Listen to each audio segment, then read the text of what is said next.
Bismillahirrahmanirrahim. Assalamu alaikum students. This is me Muqaddas Shah, your course instructor. I hope so all of you find by the grace of Allah.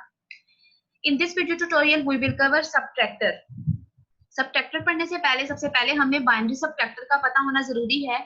Rules क्या होते हैं binary subtraction के वो पता होना जरूरी है। क्या रूल्स होते हैं? फॉर एग्जांपल अगर आपने जीरो में से जीरो को माइनस करना है then answer will be zero.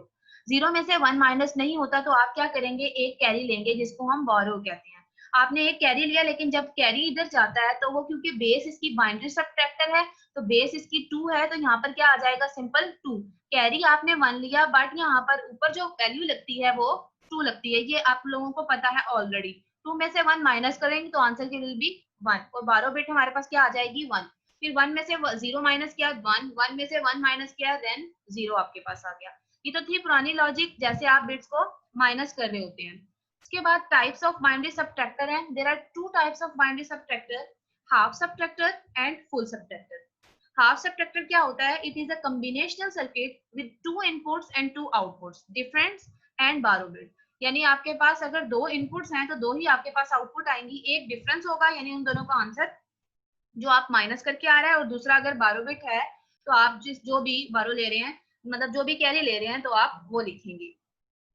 उसके बाद हमारे पास 2 इनपुट्स जो हैं ए और बी। ए को हम कहते हैं मिन्यूएंट और जो बी है सबट्राहेंट। ठीक है, मिन्यूएंट एंड सबट्राहेंट। मिन्यूएंट क्या है? हमारे पास इनपुट बिट ए है और सबट्राहेंट जो है वो इनपुट बिट बी है एंड 2 आउटपुट्स है हमारे पास डी जिसको हम डिफरेंस बिट कहेंगे और बी 0 है जो बारो आउट होगा। It is used to perform subtraction of 2 bits. 2 bits की सबट्रैक्शन मींस हाफ सबट्रैक्शन। आपके पास ए बिट मिन्यूएंड और सबट्राहेंड जो आपके पास था ए एंड बी, डी आपके पास डिफरेंस के लिए है, बी 0 बारो आउट के लिए। ये होता है ब्लॉक डायग्राम हाफ सबट्रैक्टर की। लॉजिक डायग्राम अगर हम देखें ए बी, फिर उसके बाद ये ऑपरेशन परफॉर्म हो रहा है आपके पास, उसके बाद ये नॉट और फिर ये एंड है और फिर बी 0।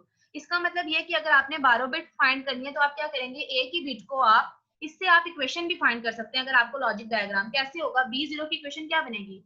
आप क्या करेंगे? ए नॉट यानी ए को आप क्या कर रहे हैं? निगेशन में ए आप ले रहे हैं, उसके बाद बी को वैसे ही और दोनों को दरमियान में क्या लगा दें आप? And operator. क्लियर हो गया? उसके बाद नेक्स्ट हम ट्रुथ टेबल देखेंगे हाफ सबट्रैक्टर का। हमारे पास मिन्यूएंड और सबट्राहेंड हमारे पास इनपुट्स बिट हैं। हमने क्या किया? सबसे पहले इनपुट्स दिया 2 zeros एंड 2 ones हैं, उसके बाद 1 0 और फिर 1 फिर 0 फिर 1। अब डिफरेंस फाइंड करें। 0 में से 0 माइनस करेंगे तो 0, आपने कोई भी बारो नहीं ली बिट। 0 में से 1 माइनस नहीं होता, आपने एक बिट बारो की और फिर यहाँ पर 2 आ गया। 2 में से 1 माइनस करेंगे तो आंसर विल बी 1 आ गया। अब यहाँ पर कोई बिट बारो नहीं की, 1, 1 में से 1 0। ये तो सिंपल सा टेबल हो गया पहले की तरह वाला। फिर उसके बाद नेक्स्ट अगर इसका हम के मैप बनाएं, आपने डिफरेंस का यानी डी का अगर आपने के मैप बनाया तो देखें 1 1 किधर आता है? 0 1 कहाँ पर आता है? जहां जब आपकी ए और बी 0 यानी ए 0 और ये वाली बिट 1 हो तो क्या आपका डिफरेंस आया? यहाँ पर 1 आया। उसके बाद 1 0 पर आपका ये 1 आ गया तो आपकी ये दो जो थी ये आपकी बन गई। और इसके अगर हम निकालें तो ये क्या बनता है? ए बार बी और ये बनता है ए बी बार। इसी तरह आप बारो बिट का आपने निकालना है।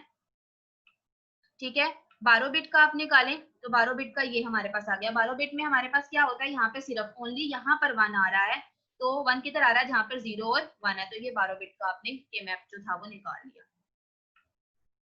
ठीक हो गया। उसके बाद नेक्स्ट हमारे पास के मैप की इक्वेशन है। इक्वेशन कैसे है? वही जो पीछे हमने बनाई थी लॉजिक डायग्राम से आप इक्वेशन ड्रा कर सकते हैं। देखें डी है, डी में कैसे है? सिंपल आपके पास ए बार और बी है, ठीक है, प्लस ए बी बार करके या पूरा आपके पास आंसर आता है। इस तरह बी का जो है वो है ए बार और आगे आपके पास सिंपल जो है वो डी आ जाता है। ये इक्वेशन याद करने तो ज्यादा बेटर है आपके लिए।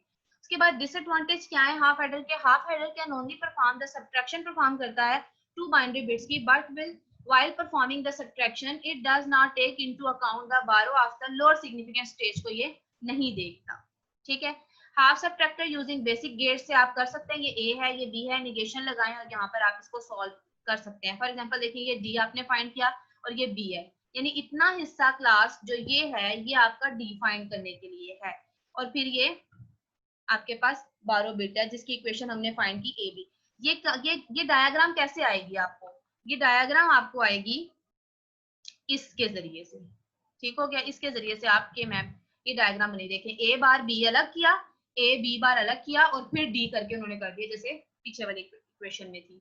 सिंपल। आपको डायग्राम्स बनाना तो मैं ऑलरेडी बता चुकी हूँ कि किस तरीके से आपने डायग्राम जो है वो बनानी है। उसके बाद नेक्स्ट हमारे पास आ गया full adder. Full adder is a combinational circuit. It perform subtraction involving 3 bits. एक आपके पास क्या आएगी, मिन्यूएंड बिट, फिर उसके बाद सब्ट्राहेंड आपके पास है, आपके पास बिट है, उसके बाद बारो फ्रॉम द प्रीवियस स्टेज से आपने जो लिया होगा, और 3 इनपुट्स आपके पास एक्स है, वाई है और बिन फ्रॉम द प्रीवियस स्टेज। ठीक हो गया। ये 3 आपके पास अब आ जाएंगी और डी आपका वही डिफरेंस होगा और बारो एंड होगा, यानी एक्स बिट आएगी, वाई आएगी और आपके पास बिन फ्रॉम द प्रीवियस स्टेज से बी आई एन वाली बिट होगी, डी होगा डिफरेंस के लिए और बी आउट होगा जो बारो आउट के लिए। हाफ फुल सबट्रैक्टर में आपका जो यूज हो रहा है ये आ गया हमारे पास।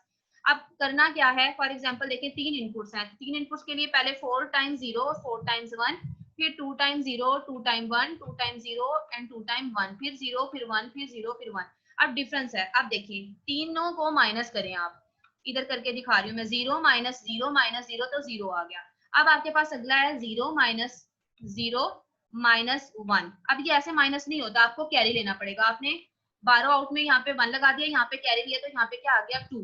2 में से 0 को माइनस करेंगे तो जाहिर सी बात है 2 ही आता है, फिर यहाँ पे 2 आ गया, फिर 2 में से 1 माइनस करेंगे तो आंसर विल बी क्या आ जाएगा आपके पास 1 आ गया। तो डिफरेंस आपका किसके इक्वल आ गया 1 के। अब फिर देखें यहाँ पे 0 आ गया, इसका मतलब है फिर आपको कैरी लेना पड़ेगा। आपने कैरी की जगह पर आपने 1 लगा दिया और यहाँ स्टार्ट में अब आपके पास 2 माइनस 1 माइनस 0 है, तो 2 में से 1 माइनस करें तो आंसर विल बी 1 आ गया। फिर आपके पास स्टार्ट में यहाँ पे क्या आ गया 0, तो आपने कैरी बिट 1 लिखी और यहाँ पर आपने 2 लिख दिया, तो 2 माइनस 1 करें, 2 में से 1 माइनस किया तो 1 आया आंसर, 1 माइनस 1 करेंगे तो आंसर विल बी 0 आ गया। नेक्स्ट यहाँ पर 1 है, अब कोई कैरी नहीं लेंगे आप, 1 है तो 1 में से 0 या माइनस करें तो वो 1 ही आता है। फिर आपके पास 1 आ गया तो आप कैरी नहीं लेंगे, 1 में से सिंपल 0 माइनस करें 1 आता है, फिर 1 में से 1 माइनस करें तो 0 आ गया। फिर स्टार्ट में 1 है तो कैरी नहीं लेंगे, 1 में से 1 माइनस किया तो आंसर विल बी 0। अब आपके पास 3 टाइम्स आ गए 1। अब 1 में से, अब यहाँ पर ऐसे है 1 माइनस 1 माइनस 1, आपने 1 में से 1 माइनस किया तो आंसर विल बी 0 आ गया। अब यहाँ पर कैरी लेने की जरूरत है तो आपने यहाँ पर कैरी लिया और यहाँ पर अब आपका रह गया 2, 2 माइनस 1 लिखेंगे तो 2 में से 1 माइनस किया तो दैट विल बी 1। तो ये था हमारा 3 इनपुट्स के लिए फुल सबट्रैक्टर की किस तरीके से हमने सबट्रैक्ट किया। अब बाइनरी जो हमारे पास है उसको देखते हुए हमने ये के मैप उन्होंने ड्रा किया है कि कहाँ कहाँ पर आपकी वैल्यूज जो है वो 1 लग रही हैं। 0 0 1 जब आपके पास है, ये 0 0 1 जब आपके पास है तो यहाँ पर 1 है तो ये 1 आ गया आपका। ठीक हो गया। फिर इसी तरह 0 1 0 जब है आपका, 0 1 एंड 0 जब आपका है तो इधर 1 है। फिर इसी तरह 0 1 1 0 1 1 के जगह पर आपका पास क्या है, वहां पर आपके पास 1 है। इस तरीके से मतलब आपने ये सारी की सारी बना ली और फिर आपने ये जो इक्वेशन है ये फाइंड आउट कर ली कि कैसे डी की इक्वेशन इधर से भी फाइंड आउट हो सकती है, के मैप से ऑलरेडी आप पढ़ चुके हुए होंगे, अगर नहीं तो आप इसको माइंड में रख लें। इसी तरह बी आउट के लिए आपके पास है जो भी है, सॉरी ये वाली जो अभी बताई है मैंने ये बी इन की है, ठीक है, ये इसकी है, इसकी जहां जहां पर ये वाले वंस है, क्योंकि ये आपको नजर आ रहा है कि 2 बिट्स हैं, ठीक है, एक एक्स है और दूसरा, एक मिनट में क्लियर ड्राइंग करती हूँ आपको फिर क्लियर होगा। नहीं, अब क्या है हमारे पास एक्स और वाई है, यहाँ पर बी इन है, यहाँ पर एक्स वाई बी इन। ये वाला जो डिफरेंस टेबल था ये डी का था, मुझे लगा ये बी आउट का है, तो आपके पास जो ये वाला डिफरेंस टेबल है ये यहाँ पर ये इसके लिए है, ये और ये, यानी ये यहाँ पर होगा 0 0 1 0 0 1 पर 1 है, 0 1 0 पर, फिर उसके बाद नेक्स्ट आपके पास 1 0 0, फिर उसके बाद नेक्स्ट है जब आपके पास ट्रिपल वंस आ जाते हैं ये, फिर इसे इक्वेशन उन्होंने फाइंड की के मैप से। इसी तरह नेक्स्ट क्या, अब इधर कोई भी आपके पास नहीं बनते कॉम्बिनेशंस, ठीक है, तो फिर सिंगल सिंगल की ही इक्वेशन उन्होंने ड्रा कर दी। अब इसमें क्या होता है, इसमें उनके पास कॉम्बिनेशन ये और ये वाला बन रहा है, तो इसी तरीके जिस तरीके से हम निकालते हैं। अब इसमें 0 यहाँ से देखें रो को और ये कॉलम को, इनमें कॉमन क्या आ रहा है हमारे पास 1 आ जाता है कॉमन, तो फिर हम 0 और 1 वाली को ही लिखते हैं सिंपल और कॉमन वाली बिट को लिख लेते हैं। तो ये हमारे पास क्या हो गया क्लास, इस तरीके से हम इक्वेशन फाइंड करते हैं। ये आपको ऑलरेडी पता है कि हमारे पास के मैप हो तो हमने जब फाइंड करना होता है ये वंस वाला, तो फिर हम क्या करते हैं कि इस तरीके से फाइंड करते हैं। एनी हाउ हमारा टॉपिक ये नहीं था कि हम ट्रुथ टेबल से ये सीखे, हमने जस्ट सबट्रैक्टर को देखना था। ये ऑलरेडी प्रीवियस लेक्चर में कवर करवा चुकी हुई हूँ, अगर आपको नहीं पता तो आप प्रीवियस वाली वीडियोस देख लें। उसके बाद ये वही इक्वेशंस है, उसको उन्होंने किया हुआ है। इक्वेशन फॉर द बारो output is resemble that carry out full adder expect that one of the input is complemented. Equation of D is same होगी sum of output of full adder. It is possible to convert a full adder into full subtractor में convert हम उसको कर सकते हैं by complementing the input before and supply into the input of gates which from the बारो output. उसके बाद ये वाली जो आपके पास इक्वेशन बनी है ये वेक्टर पिक्चर से बनी हुई है। फिर उन्होंने क्या किया, ये बाइनरी इनपुट को क्लास यहाँ से कॉमन ले लिया और यहाँ से इन दोनों बाइनरी इनपुट को कॉमन ले लिया। फिर उसके बाद डी मॉर्गन्स के लॉ सिंपली अप्लाई किए हैं और फिर उन्होंने इस चीज को उन्होंने फिर फाइंड आउट किया।